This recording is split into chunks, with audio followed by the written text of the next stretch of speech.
তাই নিজের বাড়িতে বসে কাশ্মীর কিংবা দার্জিলিং এর ফিলিংসটা পাচ্ছিল। যত দিনের পর দিন দেখি আমার গাছের কমলা লেবুগুলো পেকে লাল নয় কমলা হচ্ছিল, সেই ফিলিংস গুলো মুখে বলে বোঝানো অসম্ভব।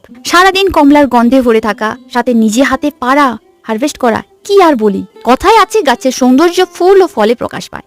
আর সত্যি এত সুন্দর লাগতো গাছটাকে দেখতে, যে আসতো হাঁ করে তাকিয়ে থাকতো। প্রথমে ভাবতো এটা কি গাছ, তারপরে ভাবতো এই মাটিতে কি কমলা হয়। কেউ বলতো জুতো ঝুলিয়ে রাখ, নজর লাগবে না। কেউ বলতো সত্যি তোর হাতে জাদু আছে। বাস্তবে আমার হাতে কোনো জাদু নেই, এইগুলো সব গড গিফটেড। এটা ঠিক যে কমলার বীজ দিয়ে ছোটবেলা আমি এই গাছটা লাগিয়েছিলাম, কিন্তু ভাবতো আমরা তো কত গাছ লাগাই, কিন্তু গাছে ফুল ফল হওয়াটা ঈশ্বরের আশীর্বাদ। আমাদের শুধু সময় মতো যত্ন করতে হবে। যেমন পরীক্ষায় কত নম্বর আসবে সেটা বড় বিষয় নয়, কিন্তু আমাদের পড়েই যেতে হবে, এটা হলো মূল বড় বিষয়। যখন প্রচুর পড়ি মনে বিশ্বাস জন্মায় এইবার বেশি পাবো, আর সেই বিশ্বাসটা সত্যতে রূপান্তরিত হয়। একটা প্রশ্ন ছিল, দিদি তোমার গাছের বয়স কত?